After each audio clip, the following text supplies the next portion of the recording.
देखो सेकंड जो था तुम्हारा जियोग्राफी का जो मैंने टेस्ट लिया था उसको देखो, उसमें एक क्वेश्चन था रोपण कृषि को तुम्हें विवरण करना था। तो रोपण कृषि जो होती है वो एक व्यापारिक कृषि होती है, मतलब इसमें व्यापार या बहुत बड़े स्तर पे किया जाता है रोपण कृषि के अंदर कार्यक्रम।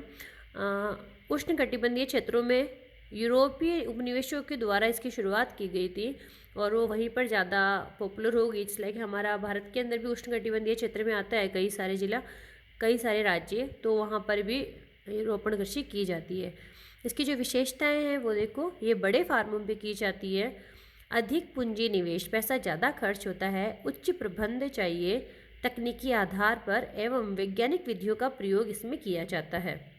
यह एक फसली कृषि है, मतलब इसमें फसल का एक ही फसल का उत्पादन बड़े स्तर पर किया जाता है।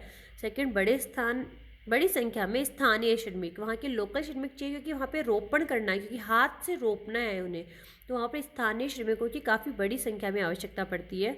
विकसित यातायात सुविधा, वहाँ से ट्रांसपोर्टेशन बहुत अच्छे से होता है।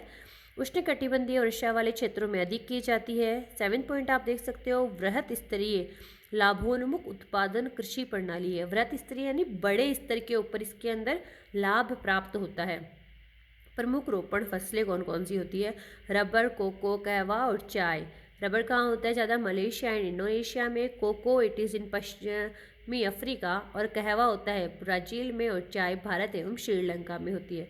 सेकंड क्वेश्चन था आपके बड़ा वाला, चलवासी पशुचारण और वाणिज्य पशुधन पालन के अंदर क्या अंतर होता है? वैसे कुछ ने तो बहुत ज़्यादा गड़बड़ की थी इसके अंदर, पता नहीं लिखना ही क्या जा रहे हो।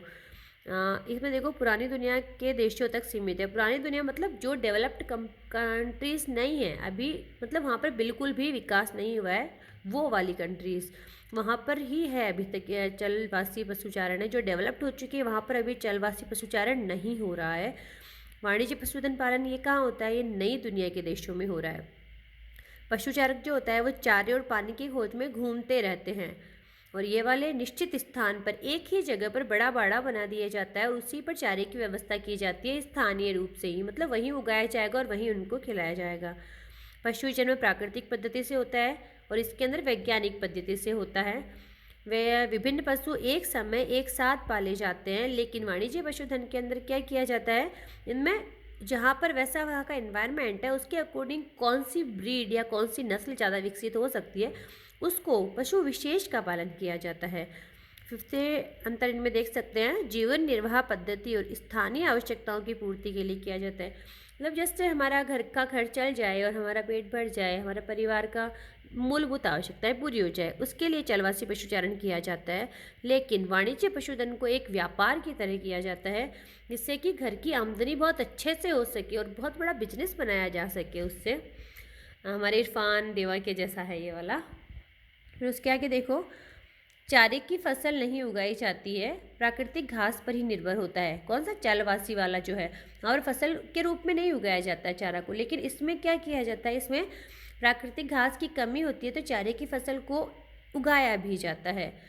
इसके अंदर क्या कहते हैं, मुख्यतः मानव श्रम प्रधान होता है, मतलब आदमी को ही मेहनत ज़्यादा करनी पड़ती है, लेकिन इसमें क्या होता है, ये व्यवस्थित होता है और पूंजी प्रधान व्यवसाय होता है। चलवासी पशुचारण ज़्यादा कहाँ होता है? अटलांटिक तट से मुख्य चीन तक, यूरोप तथा एशिया का टुंड्रा प्रदेश, दक्षिणी पश्चिमी अफ्रीका एवं मेडागास्कर द्वीप पर। और इसके कहाँ पर किया जाता है? ज़्यादा मैदानी इलाका है वहाँ पर किया जाता है जहाँ पर उगाई जा सकती है चारे को। न्यूजीलैंड, अर्जेंटाइन, यूरुग्वे, ऑस्ट्रेलिया और संयुक्त राज्य अमेरिका। एक तो तुम्हारा लाल कॉलर श्रमिक क्या होता है? प्राथमिक क्रियाकलाप करने वाले लोग जिनका कार्य क्षेत्र बाहर होता है, मतलब हमारी खेती में काम करने वाले जो लोग हैं जो प्राथमिक क्रियाकलाप करते हैं उनका कार्य क्षेत्र बाहर होता है, मतलब घर से बाहर करते हैं। ये तुम लोगों ने लगभग सही लिखा था, थोड़ा और बेटर लिख सकते थे। एक था पर्यावरण पर निर्भर क्यों होती है प्राथमिक क्रियाएं ज़्यादा? उसका आंसर है पृथ्वी के संसाधनों जैसे कि भूमि, जल, वनस्पति, भवन निर्माण सामग्री तथा खनिजों के उपयोग से संबंधित होती है प्राथमिक क्रियाएं जो होती है। मतलब ये सारे काम जो है ना वो पर्यावरण से ही हमें मिलते हैं, तभी हम इन सब क्रियाओं को कर सकते हैं। तो जो क्रियाएं पृथ्वी के संसाधनों पर निर्भर होती है उन क्रियाओं को हम पर्यावरण से ही पूरा कर सकते हैं। तो इसीलिए प्राथमिक क्रियाएं क्या है, वो पर्यावरण पर ही निर्भर करती है। एक क्वेश्चन था हमारे, तो कोल खोज क्या है? कोल खोज रशिया में की जाती है बेटा, तुम में से किसी ने भी मेंशन नहीं किया था रूस। ये रूस में की जाने वाली सामूहिक कृषि है। तुम सबने सामूहिक कृषि तो लिखा था, बट रूस किसी ने नहीं लिखा था। तो ये भी थोड़ा ध्यान देना कि आप किसी देश से अगर रिलेटेड है कोई कृषि तो आप उसको भी लिखोगे वहाँ पर। फिर देखो उसमें था मिश्रित कृषि। मिश्रित कृषि क्या होती है? मिश्रित कृषि के अंदर शायद इरफान बहादुर का ही था वो क्वेश्चन का आंसर, जिसमें उसने एक मैप सा बनाया हुआ था। उसमें एक खेत बनाया है, उसमें आधे पार्ट में उसने कहा यहाँ पशुपालन होता है और यहाँ पर खेती उगाई जाती है, खेती की जाती है, फसलें उगाई जाती है। काफ़ी ठीक लग रहा था वो, तो जस्ट गो थ्रू दैट, देखना उसे। देखो इसके अंदर आप पॉइंट से लिख सकते हो, अत्यधिक विकसित भागों में ये की जाती है। आप चाहो तो यहाँ पर वो डायग्राम भी बना सकते हो जो इरफान बहादुर ने बना रखा है, उसके साथ आप पॉइंट्स बना करके लिखो। अधिक विकसित भागों में की जाती है। खेतों का आकार मध्यम होता है, ना ज़्यादा बड़ा होता है ना ज़्यादा छोटा आता है। छोटा होता होगा तो पॉसिबल ही नहीं होगी मिश्रित कृषि, क्योंकि उसमें दोनों चीज़ें की जाती है, खेती और पशुपालन दोनों। थर्ड देखो, बोई जाने वाली मुख्य फसलें कौन कौन सी होती है? गेहूँ, जौ, राई, जई, मक्का, चारे की फसलें व कंदमूल।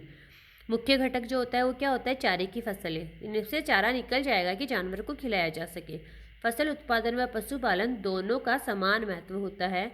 फसल के साथ पशु जैसे कि कौन कौन से? मवेशी, भेड़, सूअर और कुक्कुट। कुक्कुट यानी मुर्गा जो होता है, आय के मुख्य स्रोत होते हैं। शस्यावर्तन एवं अंतःफसली कृषि मिट्टी की उर्वरता को बनाए रखते हैं। शस्यावर्तन और अंतःफसली मतलब क्या होता है? यहाँ पे फसलें चेंज कर करके बोई जाती है, जिससे कि मिट्टी की गुणवत्ता जो है वो बनी रहे। तुम भी जानते होंगे अपने खेतों में किया जाता है कि इस जगह पर अगर गेहूँ उगाएगा, अगले बार यहाँ पे चना उगाया जाएगा, गेहूँ कहीं और उगाया जाएगा, सरसों उगाई जाएगी, तो मतलब उनको चेंज कर दिया जाता है। एक ही जगह पर एक ही फसल को लगातार नहीं बोया जाता है। उससे क्या होता है? मिट्टी की उर्वरता जो है वो बनी रहती है।